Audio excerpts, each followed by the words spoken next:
Let's do part A and part B questions of the question 1.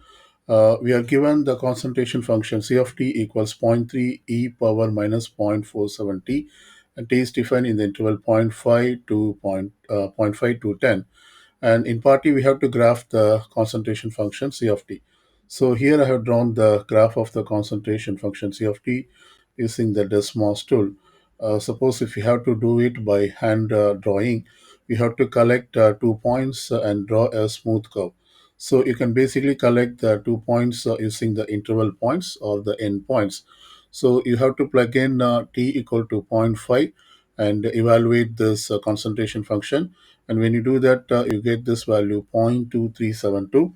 And similarly, you can evaluate when t equal to 10 by plugging into the concentration function. And when you do that, we get C of t equals 0.0027. So basically, we got this 2 points, zero point 0.5, comma 0.2372, and another point that is the end point 10, comma 0.0027. So using these 2 points, we can plot on the graphing tool, and then we have to draw a smooth curve. This is basically a decreasing function because we have e raised to the power of negative constant times t. So we just have to draw a smooth curve connecting those 2 points, and you will get a similar graph like this. Now, to answer part B, we have to determine the corresponding T when the concentration equals 0.029. So we can get this information from the graph. Basically, we have to locate the point 0.029. That is, the C of value. The C of T value is 0.029, and correspondingly, we have to determine the X value. So, looking at this graph, this is where we have the value that is the C of t equals 0.029, and the corresponding x or the t value is 4.97. Therefore, to answer to part B is at t equals 4.97 hours, the concentration of the drug is 0.029 micrograms per milliliter.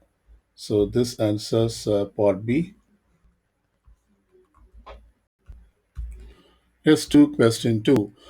Here we are given the function f of x equals a times of 2 raised to the power of kx. And we're also given some initial conditions, that is f of 0 equals 10 and f of 3 equal to 640. And in this case, we have to determine f of 2. So we have to first determine the values of the constants a and k so that we can determine f of 2. For that, I'm going to use these two values, that is when x equal to 0, f of 0 is 10. So let me replace x by 0. Therefore, this becomes f of 0 equals a times of 2 raised to the power of k times of 0. So f of 0 is given as 10. So replace f of 0 by 10. And this equals 8 times of 2 raised to the power of k times of 0 is 0. And we know that a number raised to the power of 0 equals 1. So 2 power 0 is 1. So we get 10 equals a times of 1, which is a. So therefore we get the value of a equals 10. And this means we can rewrite f of x using this value of a.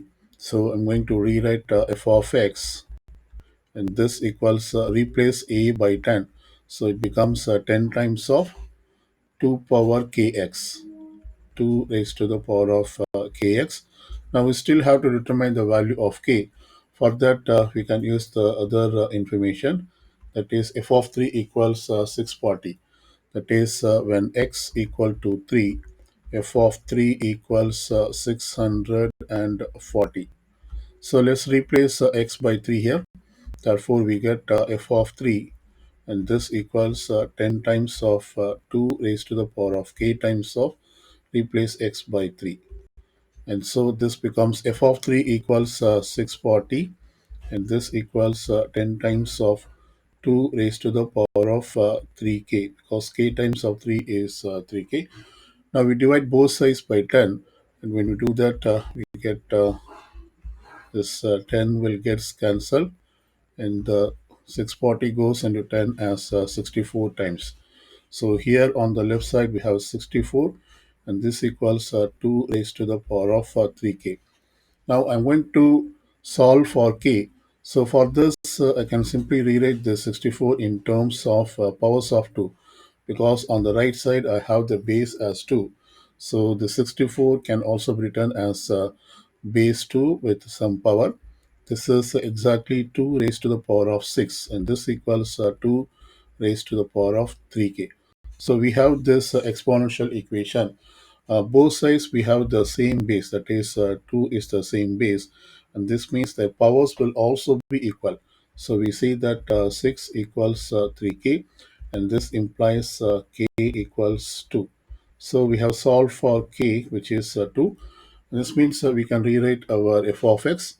So therefore f of x equals 10 times of 2 raised to the power of k is 2. So it becomes 2x. Now we can determine the value of f of 2 by replacing x by 2 into this f of x. So when we do that, we get f of 2, and this equals 10 times of 2 raised to the power of 2 times of replace x by 2.